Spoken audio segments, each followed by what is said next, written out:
Julius Juukulius's promise-keeping notebook III, edited machine translation. Won the moment he was thrown onto the sand, Julius immediately adjusted his posture and was on guard of his surroundings.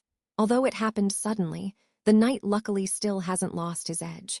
However, he no longer felt the dragon carriage that he should have been holding on to. At that time, he probably got blown away along with the carriage and the people. Julius, CGPH. His vision was also obscured by the plume of sand dust in the air, and Julius could only clench his teeth in frustration. This is an accident. However, he should have been able to do something more. Unable to deal with his regret, he swung his sword to disperse the sand that blocked his vision. Julius, Anastasia-sama. He called out the name of his master who was missing, seeking her response.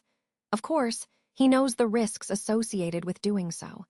This place is the Augria sand dunes where countless fierce demon beasts live.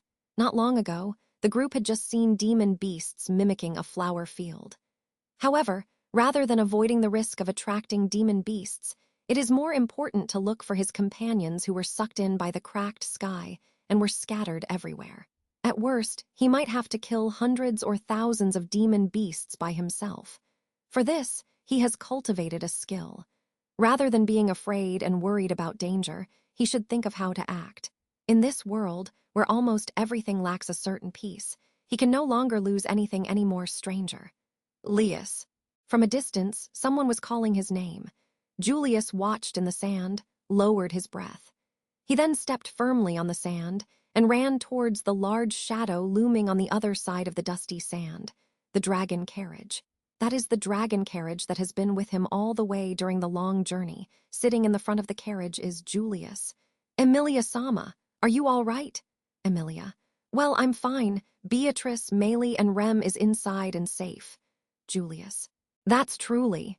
As soon as Julius was about to finish his sentence with great to express his peace of mind, Julius's thoughts suddenly halted.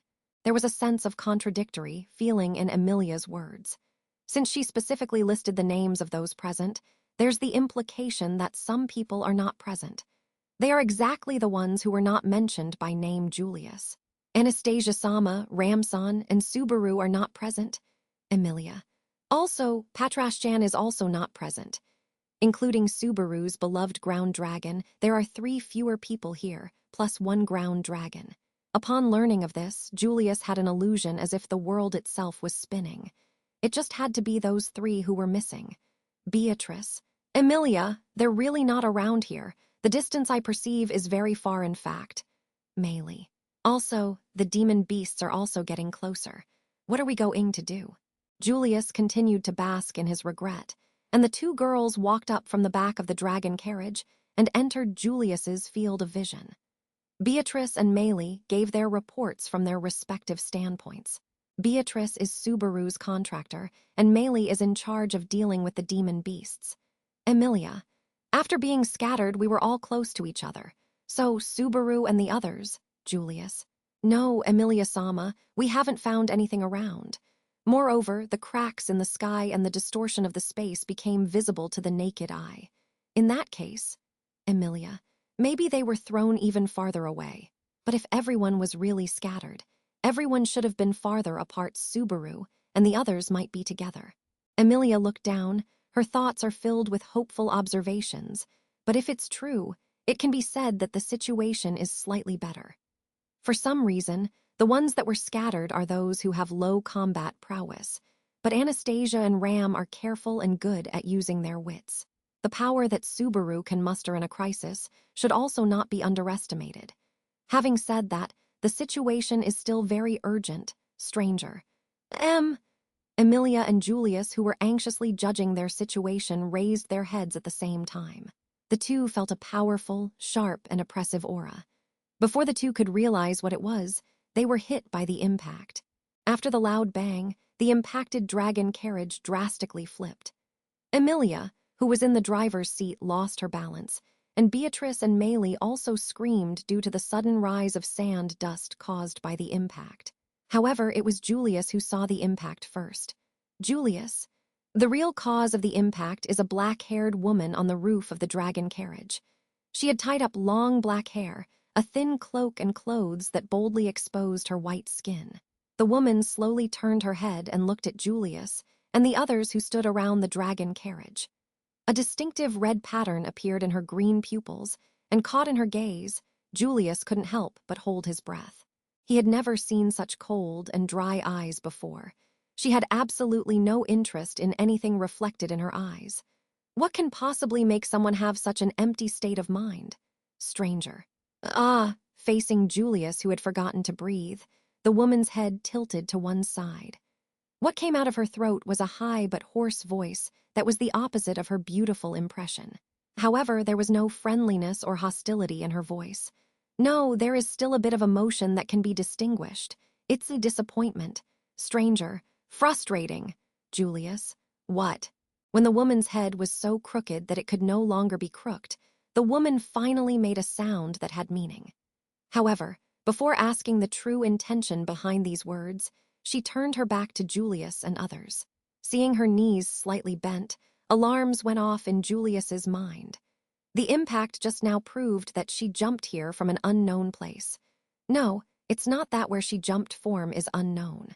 In this situation, her starting point is obvious. She jumped from the destination of their journey, the Pleiades watchtower.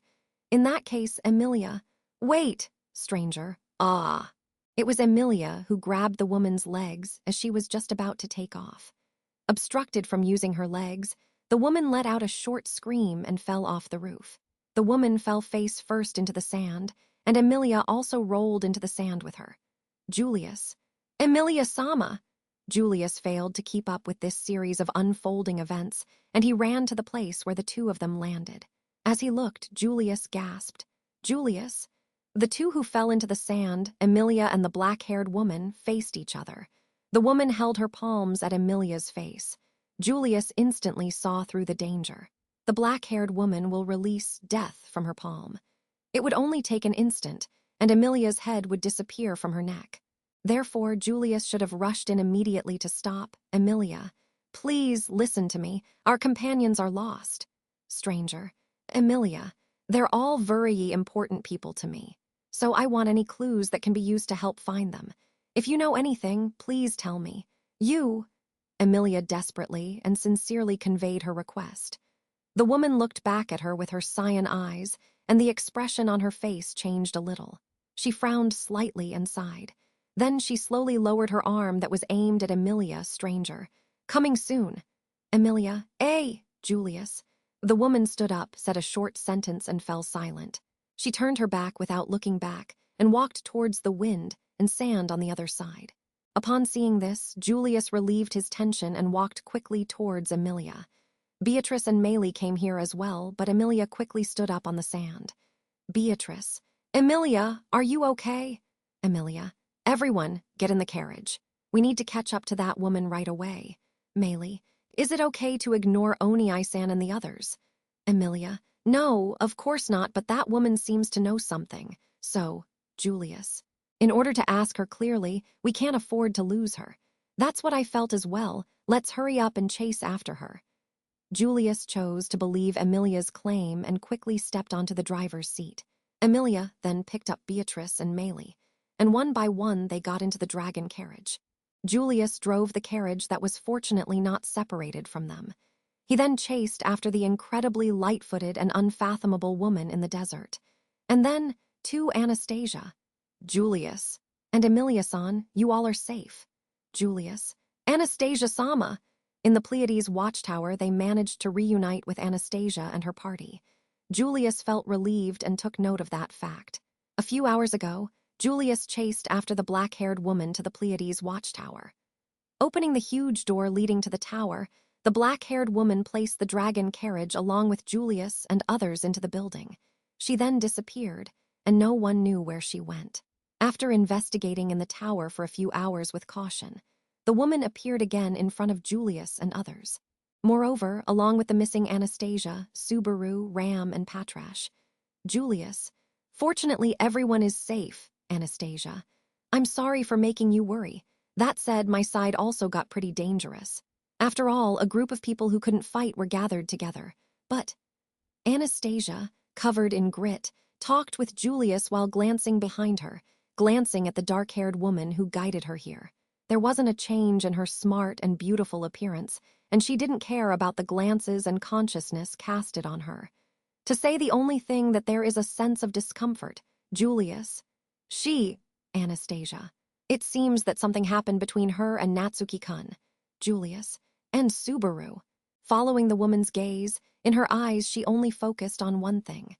There was a man and a woman, Subaru and Ram, riding on Patrash's back. The two were completely unconscious and hugging each other. To be more specific, it was Subaru who was hugging Ram tightly. There were signs of injuries on both of them. Apparently, they had experienced a fierce battle during their separation. At that time, Subaru supposedly wanted to protect Ram, and it turned out to be like this. Anastasia. It probably came about while we were underground. We encountered an incredible demon beast there. Natsuki-kun and Ramson fought hard, but as they were about to lose at that moment, that woman appeared. Julius. We also came to the tower under her guidance. Have you talked to her? Anastasia shook her head as a reply. Anastasia. Although there was dialogue similar to negotiations, it was only a one-sided offer. That woman was only planning to take away Natsuki-kun, but I stopped her. I told her that if she doesn't bring me and the others along with her, Natsuki-kun would feel very sad. Julius. So she agreed to help, Anastasia. Strictly speaking, she guided me. Anyways, she helped a lot. Anastasia's attitude revealed her extreme exhaustion. Seeing this, Julius once again felt ashamed that he had not rejoiced for their reunion, but instead had asked questions. Julius. Anastasia-sama, your safety is better than anything else. Although I have wanted to go outside the tower several times to search for you. Anastasia. Ah, that's great, got it. You don't need to explain, I already know that Julius would have acted that way. Now that we have successfully reunited, don't sweat about the details. More importantly, Anastasia paused and looked up at the ceiling and took in a breath. Anastasia.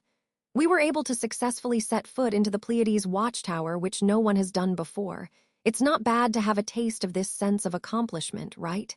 Julius. That is true. This is a great achievement that even Reinhard failed to achieve. If only we could have figured all of this out earlier. Anastasia. All right, no more assumptions. Julius, that's a bad habit of yours. It is true that everything has a good side and a bad side, but you always only look at the bad side. That's no good. Julius recalled the journey, regretted the actions he chose, and wanted to apologize for his incompetence, but was interrupted by Anastasia's words. Her cute face was stained with seriousness, and her finger pointed at Julius's nose. Anastasia, if you are like this, even good signs will turn bad, and not even I can figure out the attitude and actions of that woman. The two people on Emilia-san's side are also in that state. Julius. We need to keep our stance even harder, right? Anastasia. Yes, that's the saying. Anastasia nodded in satisfaction. Pulled by her attitude, Julius bowed towards her. Then, Julius walked towards Subaru and Ram, to be precise, towards the woman looking at Subaru. Perceiving the approach of Julius, she glanced at Julius. Julius knelt quietly in front of her. Julius. Thank you for your assistance. Thanks to you, we were able to reunite with our separated companions. I also reunited with my master. I would like to express my sincere thanks to you for all of this. Stranger. Julius. If possible, I wish to know your name. Julius spoke carefully. However, the woman remained silent, responding to Julius with her back. It's not that she won't speak. It's just that she doesn't intend to speak with him. Unless one of the participants of the conversation is Natsuki Subaru. Julius. If it was you, you would be able to pry her mouth open. Julius turned to look at Subaru, who was focused on by the woman. Emilia and Beatrice are currently rejoicing at their reunion with Subaru and Ram. Emilia. Ah, Julius, come and help. I want to check if they are injured, but Subaru won't let go of Ram. Beatrice. There are no major problems with the injuries of these two. However, his strength is far too great in fact. Emilia. Subaru's chicken arms usually don't have any strength to them, but now he is holding her so tightly, I can't pull them apart. Emilia and Beatrice were extremely troubled by this. Julius went to help. and at the same time sealed his feelings of inadequacy into the bottom of his heart. Even in this scenario, even after he lost consciousness, Subaru still does everything he can to protect someone. Julius, right now between you and me, who is more worthy of the title of knight? Such doubts were also deeply engraved in Julius's heart. End.